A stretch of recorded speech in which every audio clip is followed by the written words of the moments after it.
अस्सलाम वालेकुम। फैसलाबाद का हल्का NA95 Faisalabad 1, PP98 Faisalabad 1, PP99 Faisalabad 2।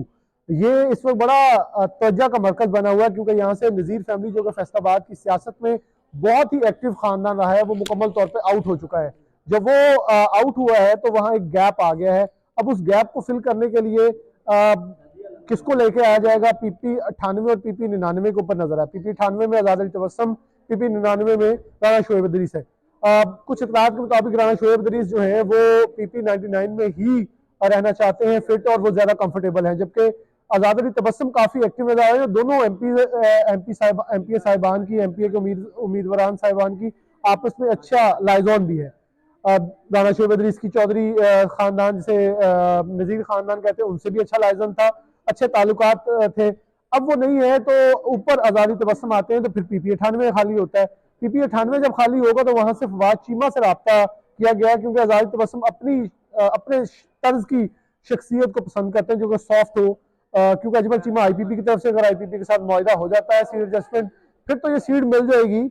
लेकिन नहीं होता तो फिर PP98 जो है वो आज़ाद अली तबस्सुम चाह रहे हैं कि साथ फवाद चीमा आ जाए, जबकि खुर्रम बाबर महेश से भी उन्होंने कोशिश की है, लेकिन अभी उनकी ज्यादा कोशिश है फवाद चीमा से। फवाद चीमा अपनी फैमिली के अंदर डिस्कस कर रहे हैं कि आया उनको ये इस तरफ कदम बढ़ाने चाहिए या नहीं। तो अभी उसके ऊपर डिस्कशन चल रही है।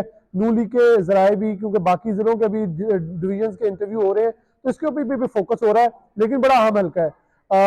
एक और शख्सियत CEO फेस्को तहसीन अवान साहब की जो अहलिया हैं, वो बड़ी पुरुमीद है कि उनको टिकट मिल जाएगा, लेकिन उन्होंने साथ साथ PP99 में भी जमा करवाए हैं।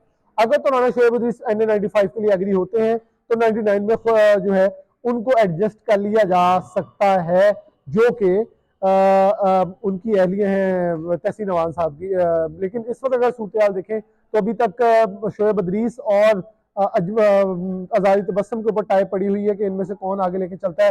साहिब बरादरान भी एक बड़ा स्टेक होल्डर वहां बैठे हैं। आजाद हैसियत से कागजात नामजदगी उन्होंने जमा करवाए हैं, लेकिन वो सीटें ज्यादा मांग रहे हैं, इसलिए नू लीग उनके साथ डायलॉग करती है, फिर स्टेप बैक हो जाती है, डायलॉग करती है, फिर स्टेप बैक हो जाती है, क्योंकि उनसे डायलॉग का फायदा इसलिए नहीं हो पा रहा कि वो सीटें ज्यादा मांगते हैं। और जब सीटें ज्यादा मांगते हैं तो नू लीग अभी इस पोजीशन में है भी नहीं, और हल्के इस हद तक जैम पैक हो चुके हैं।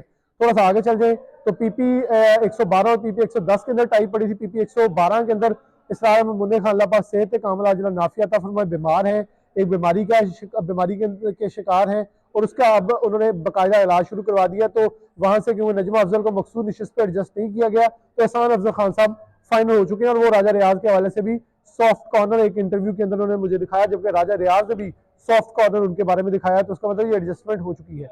PP110 के अंदर मेहर हामिद रशीद की सीट भी ऐसे बिल्कुल सेव है, और वो एक तगड़े कैंडिडेट हैं अपने हल्के के अंदर, और उनको किसी किस्म का खतरा लाहक नहीं है। PP114 जहां से शेख एजाज, शफीक गुज्जर कसर डाली बैठे थे, वहां शेख यूसुफ के आने का इम्कानात है।